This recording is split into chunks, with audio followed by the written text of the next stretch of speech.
संसार के भोग या सुख जितना भी भोग ले तृप्त करने वाले नहीं हैं, संतुष्टि देने वाले नहीं हैं।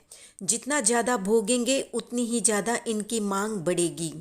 जिस पर तो मनुष्य जीवन क्षणिक है, इसलिए मनुष्य जीवन के सुख तो बुलबुले की तरह है, क्षण भर के लिए। जिनका सुख लाखों करोड़ों वर्ष का है, यानी देवों का, जब लाखों करोड़ों वर्ष का सुख भोगने के बाद भी जब वे अतृप्त रहते हैं, तो मनुष्य अगर क्षणिक सुख भोगने के बाद अतृप्त रहता है तो इसमें कोई आश्चर्य की बात नहीं है। जो भी बाहरी सुख है, भौतिक सुख है, पुद्गल से मिलने वाला सुख है, वो आज तक न तो किसी को तृप्ति दे पाया है और ना ही कभी देगा। क्योंकि जो सुख दूसरी वस्तु के अधीन हो, डिपेंडेंट हो, वो सुख का आभास देता है पर होता नहीं।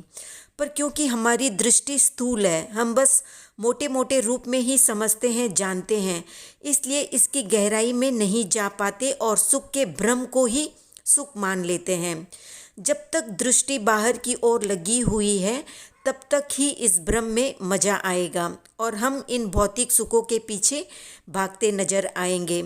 जैसे ही दृष्टि बाहर से हटकर भीतर की ओर मुड़ती है, सारे भ्रम, सारी धारणाएं टूटती हुई नजर आती है।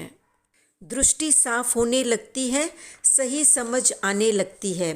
नज़र और नज़रिया दोनों बदल जाते हैं, पर ये मोड़ कुछ एक लोगों की ज़िंदगी में ही आता है जो भाग्यशाली होते हैं।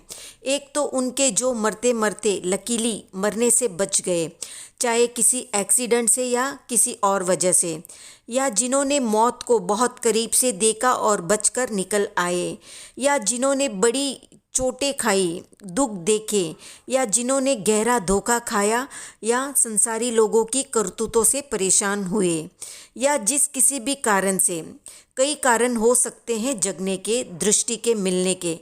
तो अब जो ये दृष्टि मिली है, सत्य का दृष्टिकोण मिला है, उसे बनाए रखना होगा, पुष्ट करना होगा। क्योंकि जग जाना ही एक बहुत बड़ी ब्लेसिंग है, अपनी धारणाओं से, वासनाओं से, झूठी या भ्रामक सोच से। तो जिन्हें ये ब्लेसिंग मिली है वे इस अवसर का सदुपयोग करें और इसकी कीमत को समझें। बार बार ऐसा मौका नहीं आता, इसलिए इसका अच्छे से लाभ उठा लेना चाहिए। वीडियो पसंद आया तो लाइक, शेयर, सब्सक्राइब करें।